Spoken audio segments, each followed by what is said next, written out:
I want to talk to you about a topic that I know that you're very passionate about. Zach Hyman. Oh.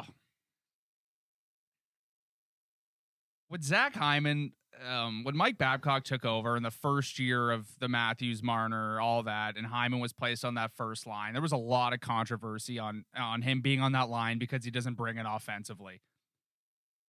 That's in the past now. We've skipped forward a couple years.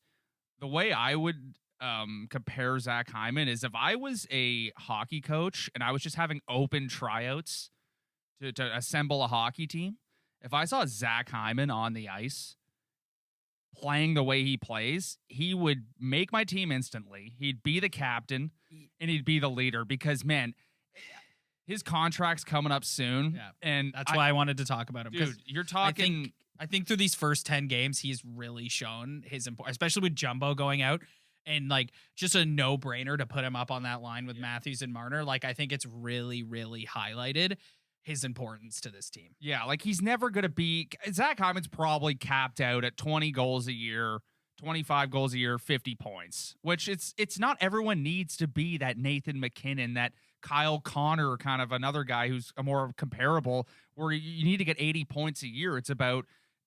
Can he play on the first line? Yes. Second line? Yes. Can he play on the penalty kill? Absolutely. He's their best penalty killer. Can he play on the power play? Absolutely. See, to me, net front presence. Can I tell you where I'm going with this? So, Zach Hyman to me is the opposite of... He's the opposite end of the spectrum from a William Nylander. Like, as you know, like you feel very strongly about William Nylander. I know a bunch of other people who feel very strongly, good or bad. I know a bunch of other people who feel really strongly about William Nylander. I, from day one in this podcast, have always ridden down the middle, and I have been very transparent about like my expectations for William Nylander. I feel are correct. Like a lot of people look at him and they look at the money he's paid and they're like, you keep paying this guy this money and he takes nights off and like whatever.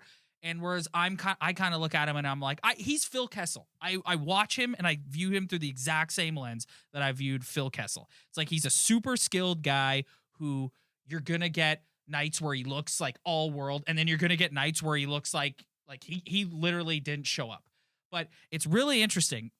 He's the opposite end of the spectrum because to people who are very like numbers driven and that's what they refer to and that is kind of like their reference point, Nylander is the more valuable pick to them. To the eye test crowd, Zach Hyman is the more important because what Zach Hyman brings shift in and shift out doesn't necessarily show up on a stat sheet. Like you could look at a game sheet and his numbers, like you'd be like, oh, well, he didn't do much of anything. But if you actually watch the game, you're like, this guy is so valuable. The forechecking. Yeah, this guy is so valuable. So I feel like those two, like if you were going to sit down and really compare and contrast the two different types of hockey fan, those two are the poster child for the two different types. And I think the difference between them is they're both good hockey players in their respect. Nylander being a point guy, might take a night off. Hyman being the guy you maybe want to pot a couple more goals, but everything else is off the charts. And it's all about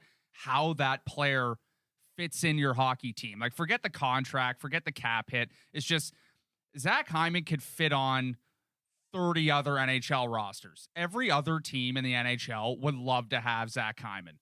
But you look at William Nylander, and scoring is very important, but in case for the Maple Leafs, they have so much scoring talent and a couple other teams around the league that maybe Nylander isn't the best fit for some rosters. The reason why